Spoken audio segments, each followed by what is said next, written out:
Obrigado, Lírio. Senão tá bebendo na aguinha. Não muito, é. Vou Depois fazer eu uma. vejo se você não bebeu. Obrigado. Vou fazer um voozinho aqui rapidinho. Depois a gente pode caminhar. Depois a gente vai caminhar. Já começou. So, we are now on. Let me just see if this is working. Okay. Yes, so we are live on.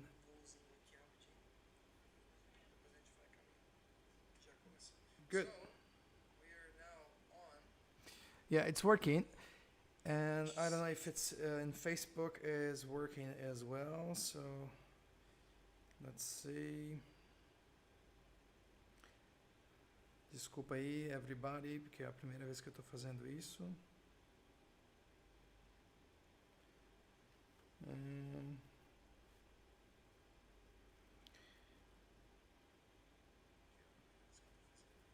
It is working. So everything seems to be working fine. And yeah, so welcome for. It is working. So yeah, look at that. Everything. All right, so here we are. Good.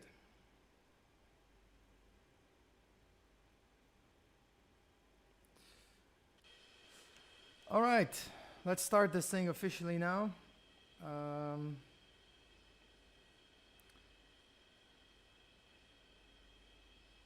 I'm about to take off with the 732 here in Rio de Janeiro, and I'm doing this in English because today I have my friend Luis with me on the line. Hey Luis, how's it going, man?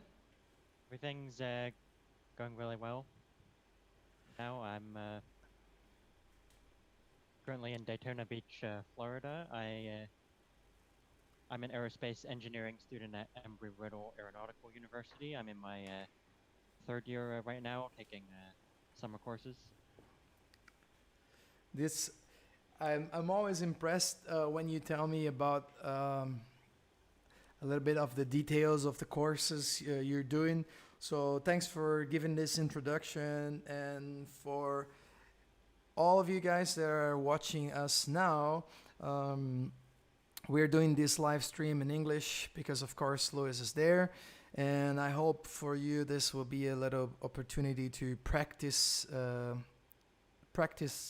use of the English language, and also in order to learn something about flying like this classic jet, flying on classic modes.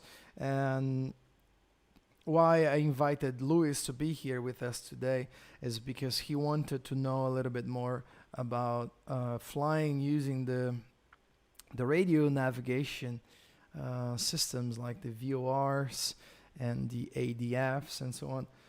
So yeah, so tell us a little bit more, Luis. Like, how often do you fly in your simulator, and which kind of simulator you use, and so on, so that everybody gets acquainted. Yeah, I fly. Depends. Like when I'm taking classes, I'm pretty busy, and I don't fly as often as I would like during my breaks. But I'd say I fly at least a couple times a week. Like I might do a flight between two airports on the simulator. I might just take an airplane up for like 10 minutes and try out the different systems and figure out how they work. I I have a couple different simulators. I first started out with FSX almost 9 years ago. Actually, my very first simulator was X-Plane for iPad. I started out That's with that good. in 2011, and then I got a FSX later that year. I've been Well, flying a lot on that. when we first met, you were flying the Prepare 3D, right? Yeah, when I first met, when I first met you, I was still flying FSX. Oh, right. Yeah, But I a can year remember. later, when I got a more powerful computer, I got prepared, which pretty much is it's based on FSX, but it's an upgraded version of FSX. The Mhm. atmosphere, the colors of the atmosphere are different. Also, the lighting is improved, and also prepared is a lot more stable. In Mhm. FSX, it does not have the tendency to crash as often, or to run out of a crash because it runs out of something called virtual trust space. That is a problem when you run lots of high detail airports, scenery, or airplanes I see. together. That is because FSX is a 32-bit program, while the latest versions of Prepared are 64-bit, and they don't have that problem. I see. Yeah, this And I noticed that like recently I noticed that my explain is 64, and I didn't know yes, that before. yeah, X-Plane 11 is it's a new program. Well, FSX was first released in 2006. X-Plane 11 came out just a couple years ago, and but a little over a month ago, I decided to get X-Plane, and I have to say I really enjoy it. So, are you currently using the explain now at the moment? Yes, Ah, that's good. So we can exchange more information. yes, I've been flying the most recently. I've been flying the Boeing 727 on X-Plane. It's many ways it's very similar to the 737-200 you can see right now Yeah. on your screens. And with the 727, I've been practicing using VOR navigation, All right. That's what and we're also trying to do today as well. yeah, and also besides that, I've been using a system called the INS, the Inertial Navigation System. I don't know if you heard about that. The Yeah. This plane here is so basic that it doesn't even have any INS or IRS. So this is very yeah, very basic. yeah, there is an INS plugin that you can buy for this plane. I I- have the same one for the 727. Is it even for this one for the Yes, Fly J Sim? yes. Ah, okay. This 727 I have is also by FlyJSim. Ah, cool. Yeah, I've seen in their pages that like they have it there. Huh, indeed. Yeah. So I might as well get it. But as I told you before, the idea of our of my little project is to use airplanes that actually exist here in the Explain platform, so that we gradually go from one very basic airplane like the J3 Cub as I did, but unfortunately those are all videos in Portuguese as for now, so you wouldn't understand. And then we go to the Cessna 152, and then to the Piper Arrow, and so on and so forth. So increase the complexity with one aircraft next to the other, and then from the 732 I'm planning to use the 732 just to get the basics of the flying the jet, and using all these raw, as we call in the Airbus family, raw data modes of navigation, as we are saying now, and just to also to understand a little bit of how this can be related to the actual new generation 737. And then eventually we'll have one of my good friends flying here on the channel, flying the 73800 NG, teaching us everything about the SOPs, the standard operating procedures, and the scan flows, all those nice ways that we put all the switching into place and so on. So that's the idea, man. So let's get going. What do you feel? What do you want to do? Let's take off and do some spins around and talk, and we talk as we go. So what we're gonna do is here we can set the flaps 15 schedule. What is going on now? Flaps 15, and then we can set the bugs. So 124, 125, 133, and they will be there, and the automatic calls from the Copilot will be there as well. And we are using flap 15 just because I tend to do it very often. I'm not calculating any performance and so on. And here we can set the altitude selector, which is down here. We can go up to like 4 or 5,000 feet, and then we can explain the use of this weird mode here that I just figured out yesterday how it is done with my friend Guy, who flies the 777 nowadays. So yeah, so we'll release the parking brake. Parking brake is off, and we'll start this advancing the levers a little bit in order to stabilize both EPRs. Do you know what EPR is, Luis? It's a engine pressure ratio. I've heard of it very often, but I don't know the. So basically what it is, I remember you used to fly the 320 on your sim, right? Yes. So the 320 family also has EPR, and that's the relation of the pressure that's in the inlet section of the engine, and also over the pressure of the actually it's the other way around. So it's from the inlet, it compares the inlet and the outlet. So of course, the more pressure you put, the bigger the number is. And what you do in the beginning of the takeoff row is you put a little bit of APR, and my friend just corrected me the other day that on the A320 family, apparently you put 80 knots. You put 1.05. He told me on Instagram the other day, and then because you have to wait for the engines to stabilize. If you want, rotate, and off we go, blasting into the skies. So I'm using that little PFD on my side screen here. And positive climb. Gear up. 400 feet. I will retard a little bit the thrust levers. So what is nice about all this plane is, like, if you go like to 90% of like your, what you're commanding here on your actual lever. Do you see the lever there, Luis? Yes. So if you go like 100% forward or like 90% forward, you're very likely to get the plane airborne, right? And then once you're climbing, you just reduce a little bit, and then once you're here, you can do what is called like the thrust reduction, which is the first reduction, and then the acceleration when you put the nose a little bit down, and you can see like we're doing like, now I'm descending actually, but you can lower the nose a little bit so you can see the speed is going up right here. And as we do that, we're gonna ask the first officer or your colleague to start retracting the flaps, and of course there is a proper flap retraction schedule to do that.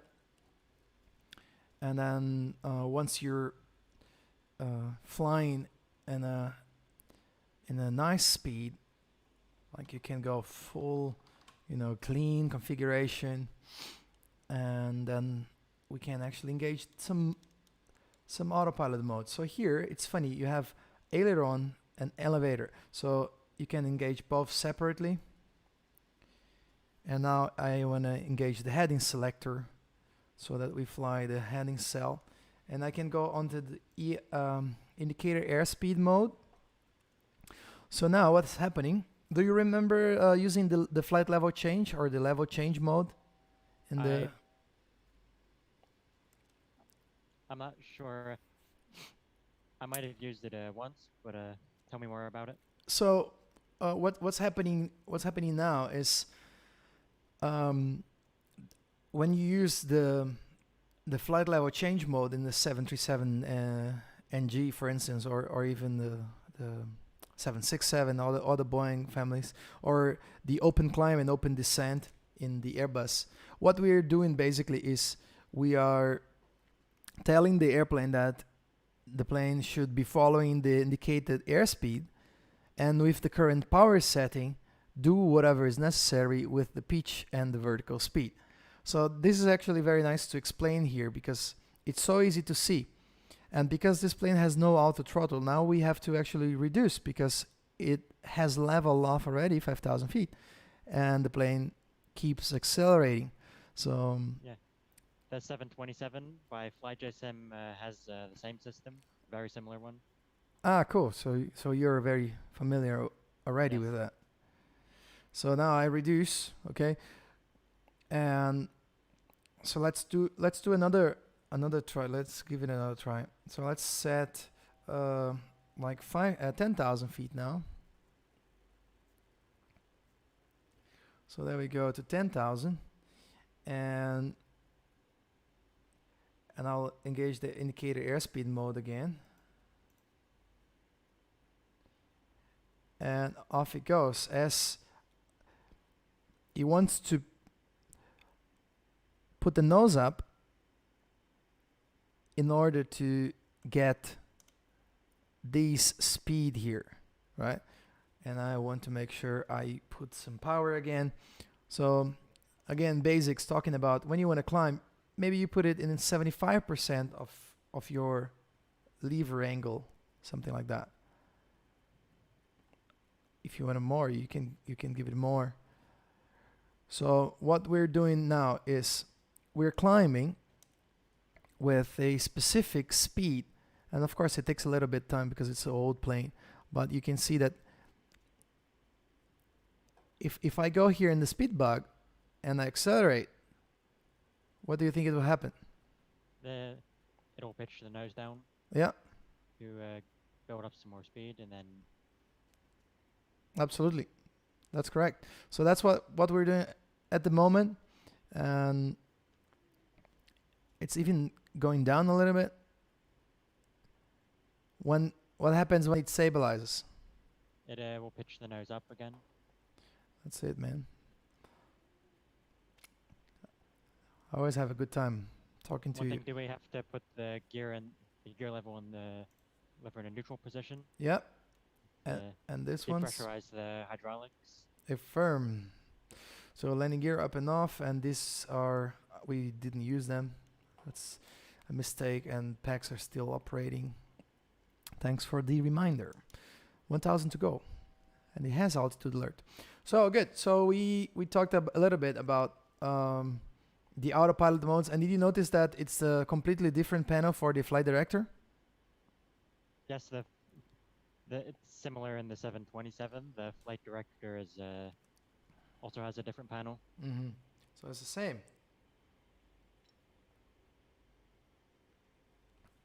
Good stuff. Drinking a bit of water. So what we're gonna do now? The flight director panel for the 727 has even less switches Is that right? than this one. Yes. Maybe I'll eventually buy that one as well. It's such a beautiful plane, isn't it? It is. All right. So what we're gonna do here? Let's try. So let's see where we are. We're all the way here. Let's use this first VOR here, okay? Okay. And I'm pretty sure you use this as well. Tune nav1 and tune nav2.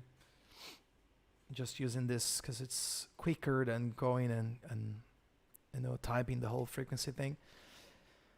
So, do you know how to read where we are here?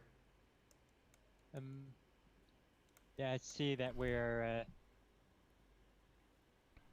the VOR is behind us. It's indicated by the arrow Yeah. pointing backwards, and look, we're almost on track. Seems like we're to the right of the 267 course to the VOR. Yeah. So that's really good. So do you remember how this thing is called? This little bar? No, I don't. In general terms, I would say that this is the CDI, the course direction. I've heard that term before. Yeah. So yeah, sorry, you heard it. So or course deviation indicator maybe. So we can have a look later on. But yeah, it's the CDI. And what you do is you turn the course knob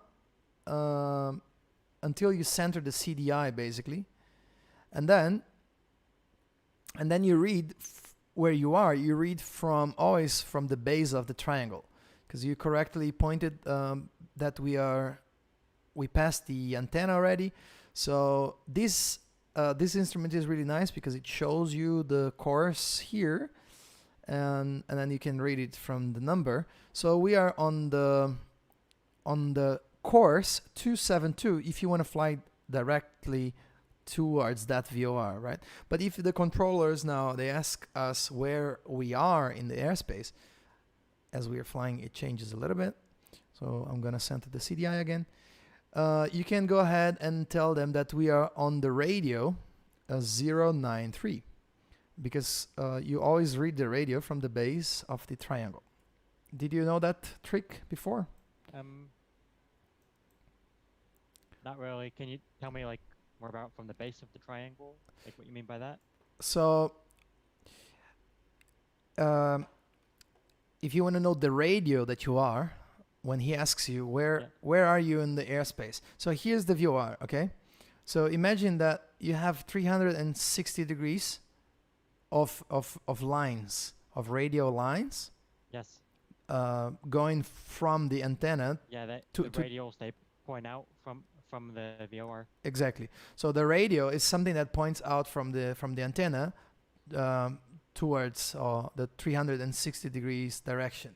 So when the Rio controllers ask you, Vareg 4661, confirm your position, you can say that you're on the radio 094 at 28 miles. So from here 090 be here, so 094 is there, so that's where you are, that's the line that you are. You understood? Yes. So that's the radio, okay? And now if you want to go back, so he says now, okay, Vareg 4661, you are on the radar vectors, turn left heading 360. So we're gonna read back, left heading 360. So there we go. We can use the heading bug here. I have a little shortcut in my keyboard. So there we go, 360 under radar vectors, Vareg 4661. And we always say the heading in the number 360 instead of 000. So now we're going up, okay? We're going towards the north as parallel to this line as it will be. And let's say the controller will say now, okay, fly to Porto VOR, via the radio 045 inbound. So there you go. Oh, like how do we do that, right? So remember the base of the triangle we're talking? Yes.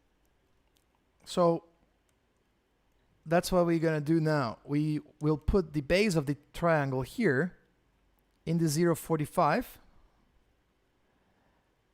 And of course, the course will be 180 degrees going towards the other way around. So, see what I mean? The difference between the radio Yes. and the course? I do.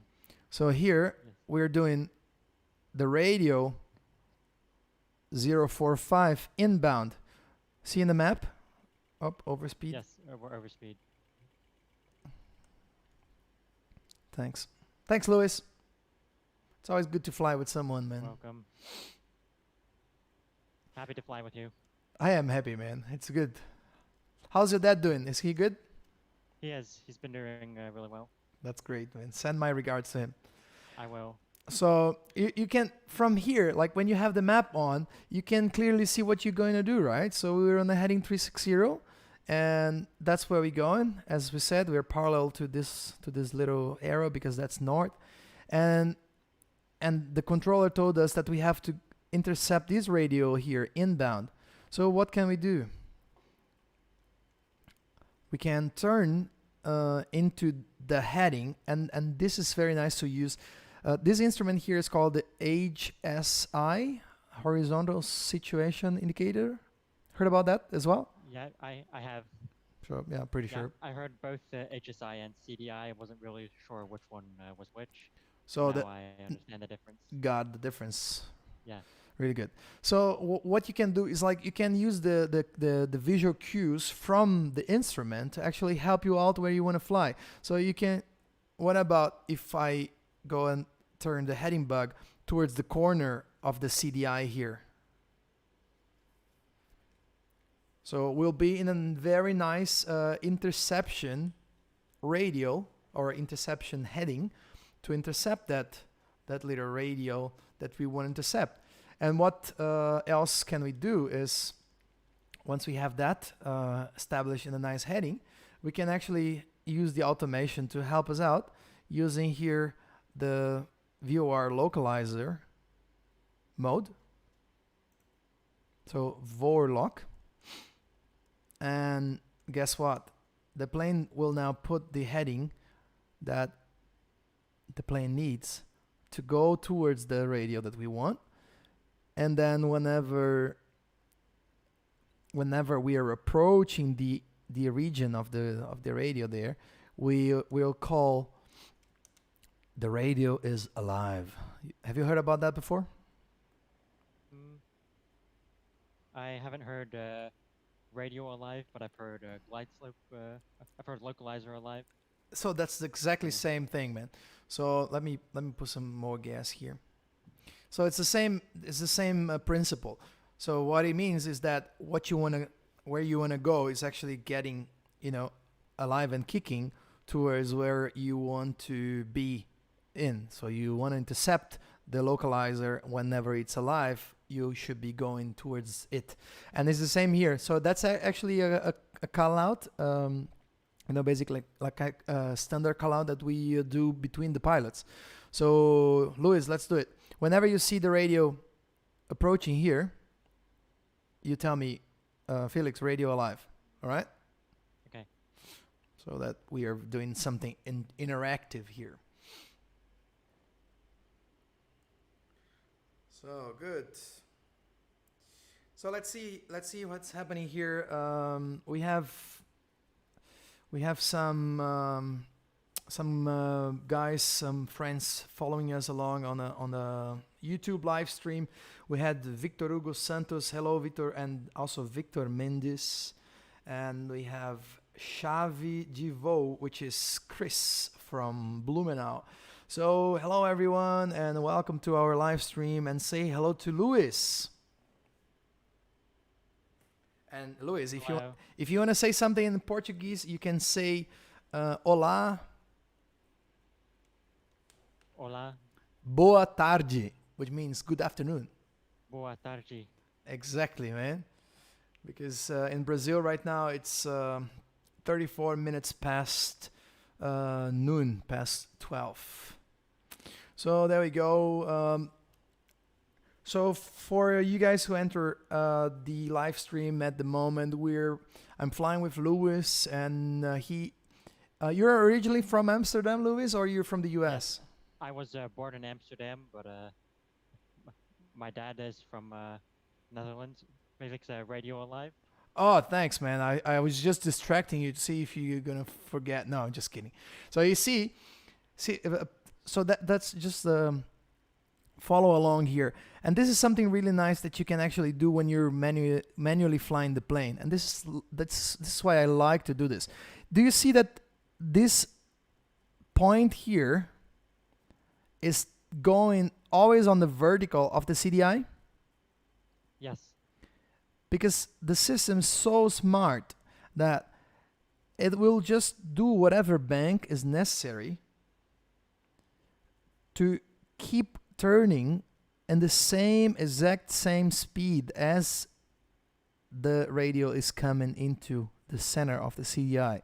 So you can see how smooth it is. Yeah. So that's why it's... Yeah, I had a question. Like when you just put the autopilot into VOR lock mode. Yeah. Does it initially keep the heading that you put in and then turn on to the course once it? If we had like a 90-degree heading in this case, it would probably go to the corner of the CDI as well.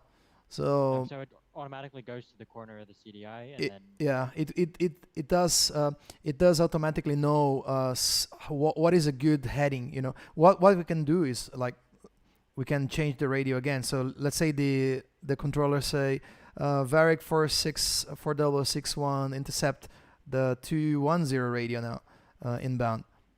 The course 210. So I see it's going outbound again.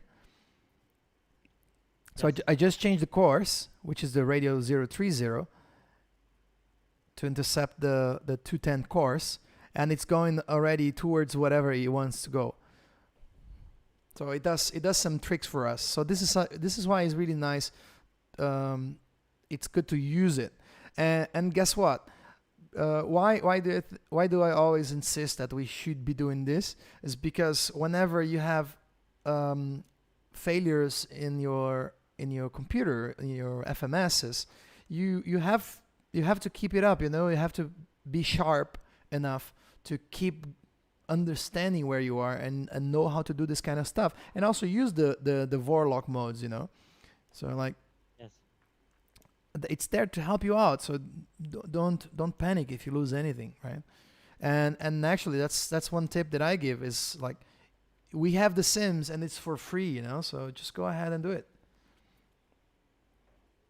So there we go. So it's turning a little bit more now. I don't know why. So our friend Chris is saying hello to you. Hello, Chris. So Chris also he's doing his courses back in Brazil, and he also has a YouTube channel, and it's called Chave de Voo, like all that. That's like a nickname for the legs that we do, like a set of flights for a couple of days. That's what we call in Portuguese. So there we go. Now we're intercepting. You can clearly see that we're going.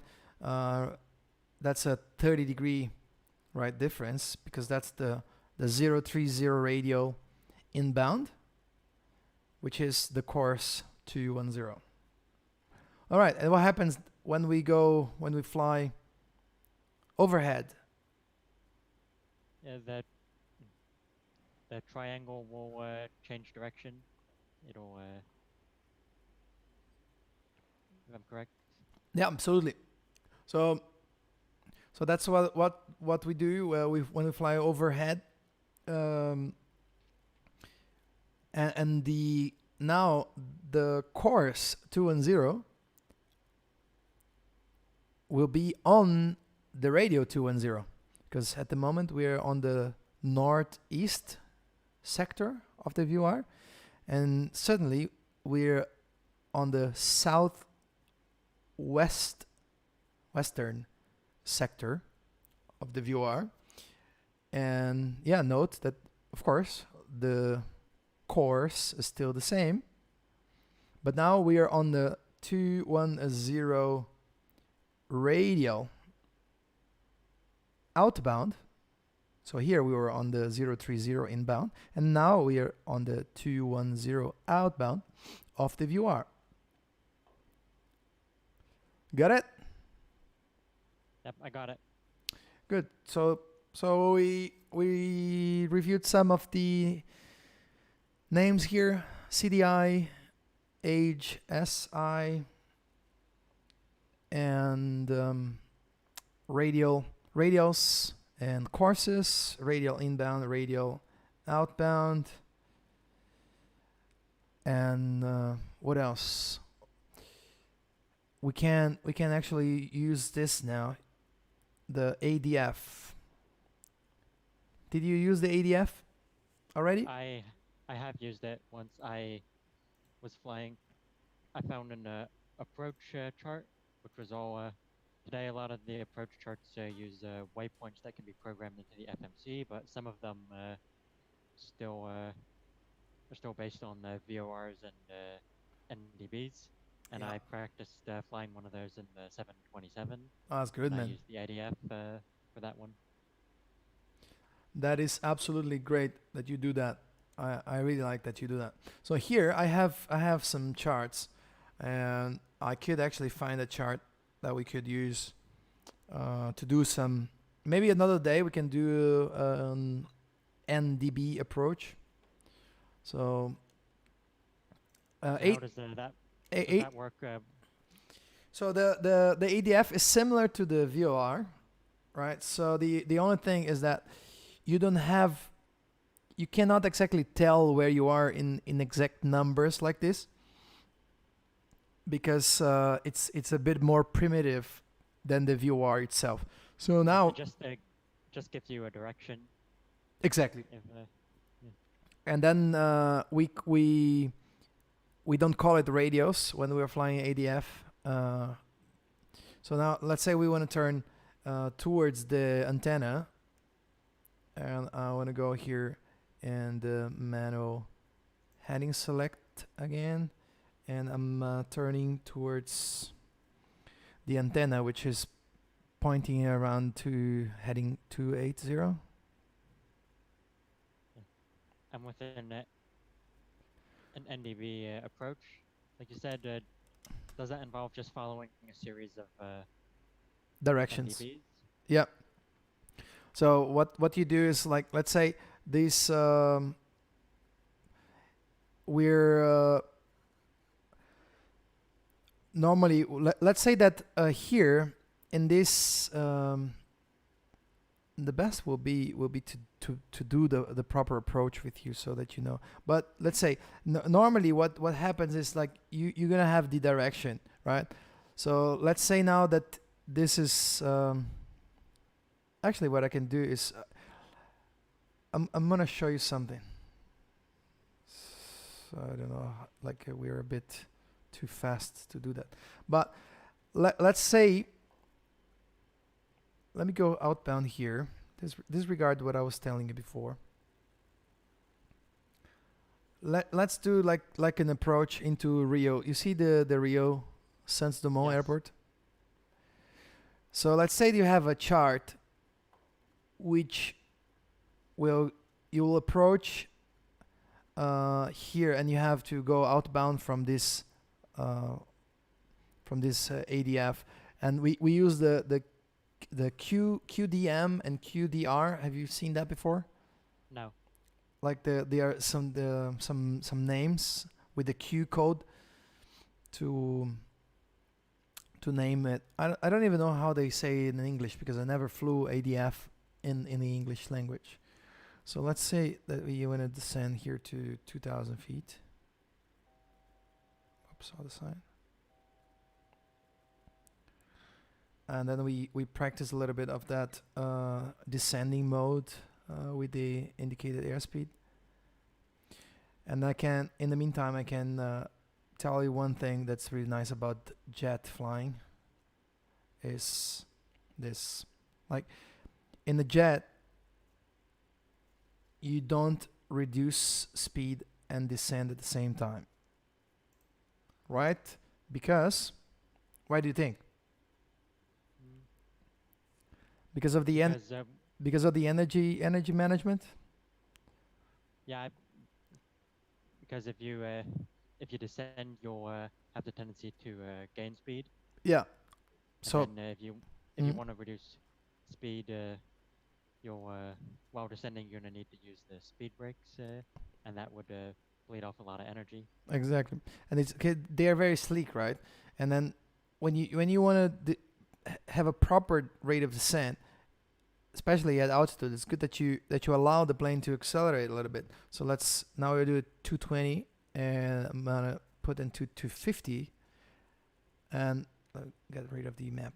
And I'm doing it at idle, which is basically what the auto throttle does as well when you do a level change descent.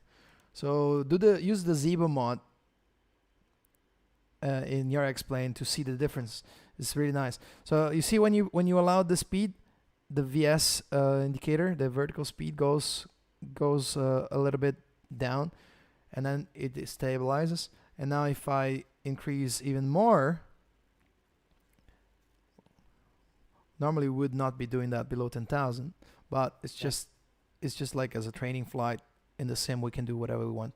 So you see, that's basically how we do the emergency descent after a rapid decompression. So you want to allow the speed to go, unless you have like a structural damage that you don't want to put more stress into your into your structure, into the fuselage, so that you break more, right? But yeah, so jets are made to descend with some speed, and if you want to take it easy, just bring your speed back, if you can, of course, because if you're in the controlled airspace, it's very likely that you'll be under speed control as well. So like they give us vectors all the time, they might as well just give us also the speed control. Okay, so let's pretend we're doing a generic instrument approach into Rio, okay? And we have the chart, and the chart says that we have to go on a 199 heading into that antenna. So let's try and point to the antenna first.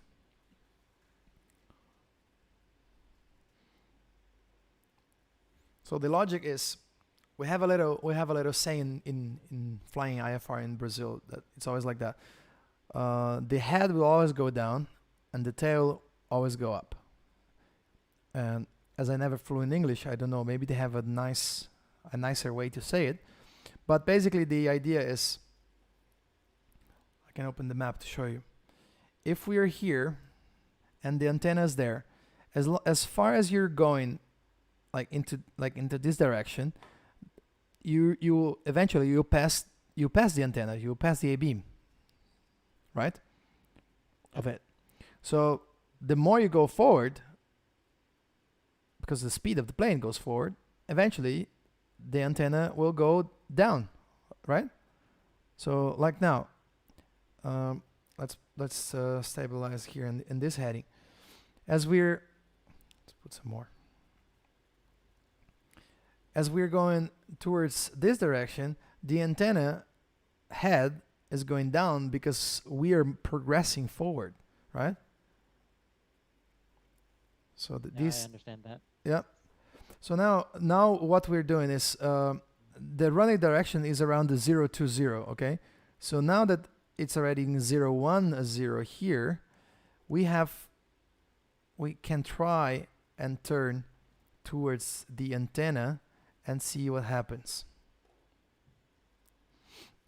So it's more like trying and going towards wherever you want to go, because it doesn't have all the nice numbers and you don't have a CDI. You got the difference? Yes. So I'm positioning here because the airport is there. I was positioning, and now I want the head to drop towards 020 because I know that the running heading is 020. So that's why I'm creating a little procedure here to explain to you. 1,000 to go. So remember we said that the head always goes down, right? Yes. So because we're going, at this moment, we have it on our right side. So when we're here, the head will go down to this side. And when we are on the other side, it will go down to the other side because it's just logic. So as long as we keep this heading, eventually this arrow will go down, it will fall to either one of the sides because you're always moving forward. So now suddenly, see, this is we're on a heading 010 degrees, right? Yes. And the point, the arrow of the ADF is where the NDB antenna is at 014, almost 015. And the final approach course here is 019. Let's put some power.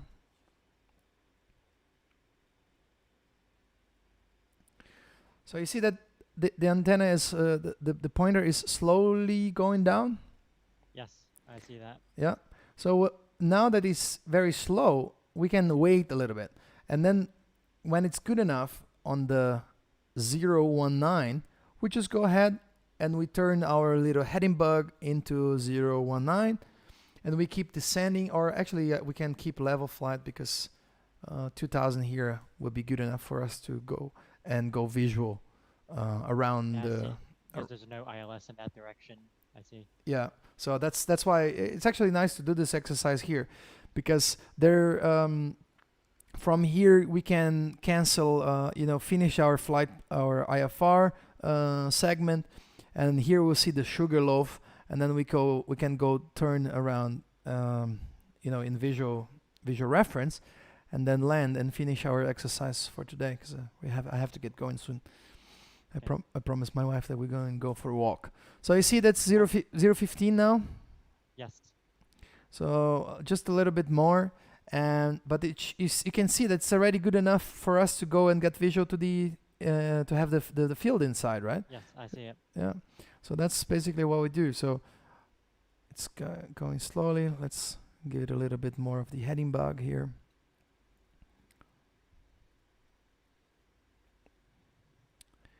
And as it goes.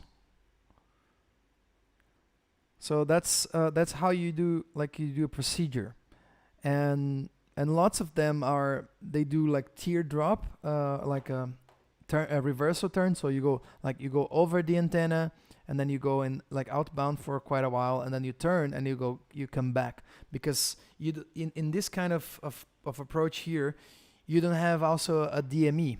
Do you remember what a DME is? Yes, a distance measuring equipment. Exactly. So for ADF antennas, for NDB antennas, you don't have the NDB. So what you do is you always go overhead and in a controlled speed, so you know the time. So the distance is a function of remember in the physics, because you're way better than that than I am. But yeah, so the S equals V times T, right? So you go in a certain velocity here, in a certain speed, and that it will make sure that you are in a protected zone, let's say. And then once you're turning, let's say the field is here, okay, in our example. So you go outbound and then you turn, and once you turn, you keep descending, and then you go and you reach the field somewhere around here. Yes, I've seen such approaches on charts before. So that's it. So you can Teardrops. you can go ahead and do some of them. So there we go. We're flying IFR. We did a little bit of VOR, outbound, identifying where we are, VOR, radios inbound, radio outbound, and talked about a little bit of NDB approach towards the ADF equipment. And there we are at 2,000 feet. So you flew more on the 737 that I did on the sim. So do you remember what we have to do by heart? You mean like Reduce, can reduce the throttles now, and we can go this into flight mode. Oh yes, I remember that. And now on the NG it's continuous mode. yeah. It's And here is flight yes. or low ignition. I don't know. I don't know either. So, and let's put the gear down. So you can see the Sugarloaf now. And as the speed goes down, we'll put the flaps out. Disengage the autopilot. We used to do this a lot, and it's real fun, man, this approach that we go around the mountain like this, and then we turn here, and I'll try my best to land there. I know it's hard. I hope I can do it.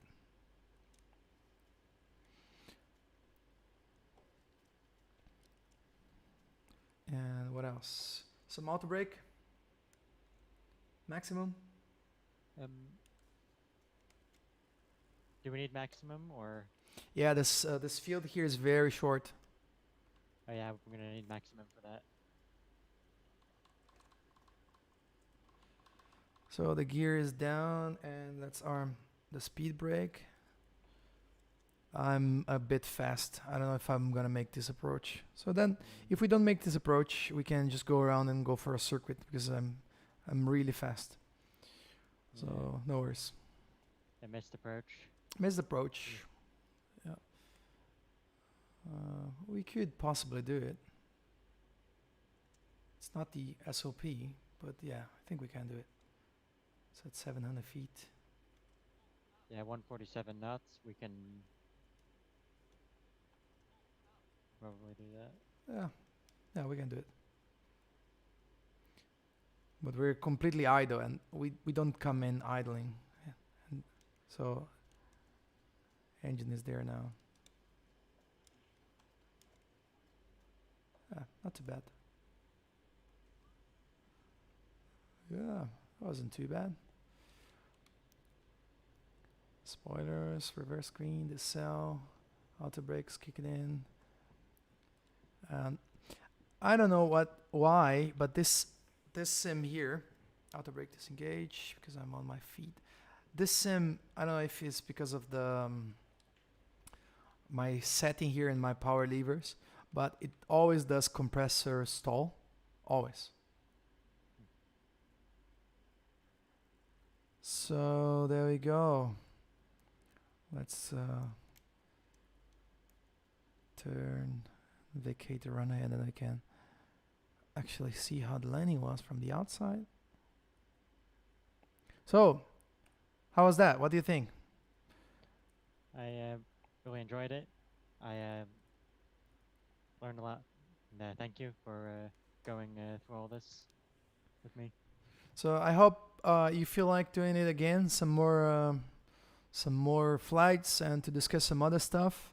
Yeah, And of course. yeah, thanks for coming in to ask for such flight, because it's a pleasure for me to help you out, and even help all of our friends here in our channel, and even for them maybe it's good for them to listen to some English as we speak. And let's go and do a little bit of a replay. I have a question about flying like to and from VORs. Is that when you have wind, and if you're like, for example, if you're doing it manually Uh-huh. without autopilot, and if you have wind, that'll kind of blow you off the course. So how do you like know how much to correct for that? You can adjust your heading a little bit into the wind, and then you can see what your deviation is doing. So let's see. Don't laugh, huh?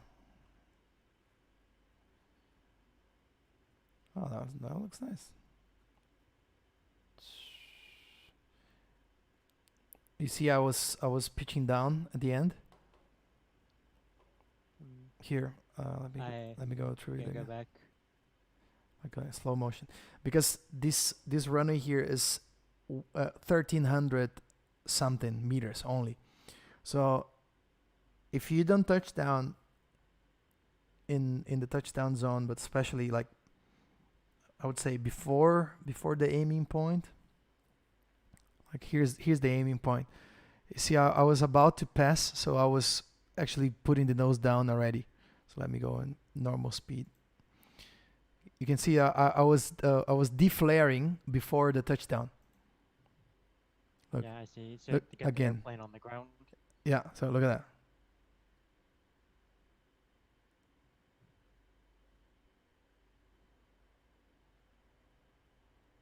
So those white things on the runway, is that the aiming point? Yeah, so that's here in this airplane, in this field, because this runway is so, it wasn't too bad. Center line as well. This runway is so small, you don't have the other marks that I'm sure you've seen, like more lines here and here. Yeah, we need to take a closer look. Yeah. So the it depends. It depends on the runway length, and it also depends on the on the instrument approach that you have, and so on. So the idea is this region here, it's called touchdown zone, and the big white bars are the aiming point bars or aiming point marks. So let's see from the flight deck so you can see why I did what I did.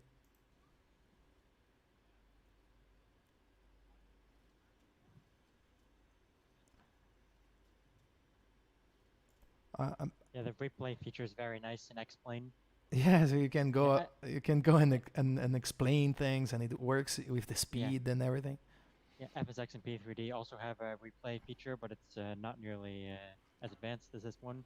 Like you can't go back and you can only go forward and pause it. With this one, you can go back and forward at different speeds. It's really nice.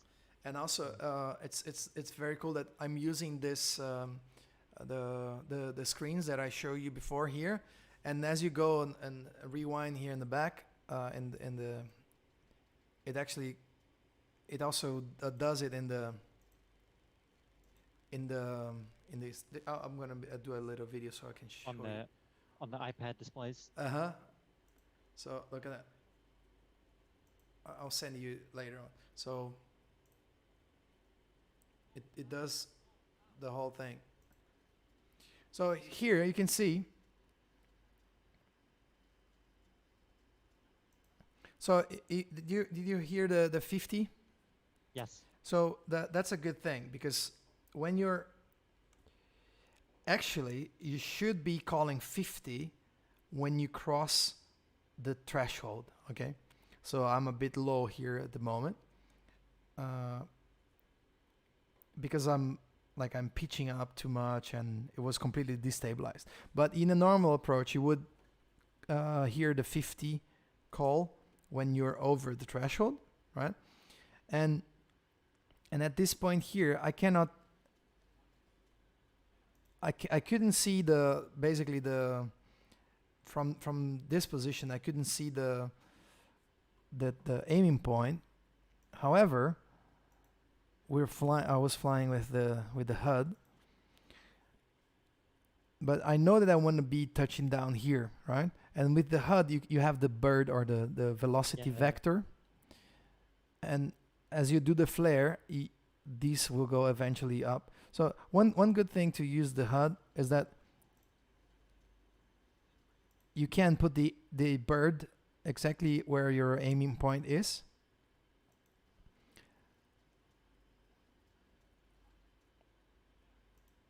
And here I wanted to be touching down, so that's why suddenly the nose will go down. Look, that's what I did.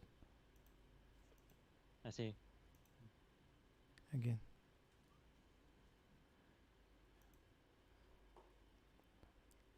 Because when I see that I will fly past the aiming point, I slowly start putting the nose down, so I make sure that we land.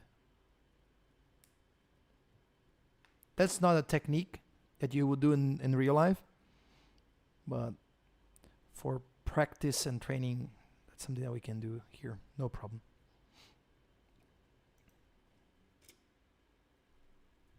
And it's good that we can use it to explain all the concepts of it.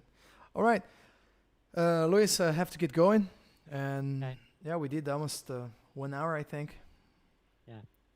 Because it flies like that when we do these things.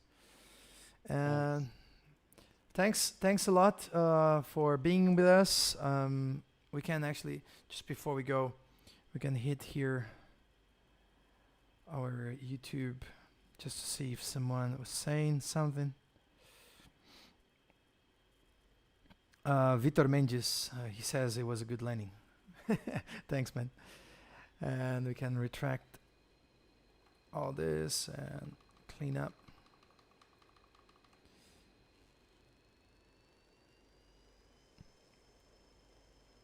And slowly go ahead and taxi. Follow the yellow line. And that's it. Luis, we shall talk more soon, and enjoy your weekend. Thanks for You being here with us today. You're welcome. I was more than happy to be here and fly along. And yeah, say hello to your dad as well, and we talk soon. Okay. Let me. Also, Yeah, go ahead. so I talked to my dad a couple days ago. He said Say wanted again. me to send he wanted me to send his best wishes to you. Ah, good. So thanks a lot, and I'll do the same. I appreciate do that. So let me close the connection here. Vitor Mendes was still on. You know, I can actually do this. See if you can read when I put the chat on. Yes, I can see it. Ah, cool. So that's good. We can have it on here. And we have a question. Yeah, our viewers are better than NDBs. Yeah, that's right. I have to go now. It's the first live that I really watch, so it's getting better. I watch the full live later and continue firme. It's like keep going, and he likes it. Good. So yeah, thanks to all you guys who's been with us today, and especially thanks Luis. And we see you next time. All right. See you next time. Cheers.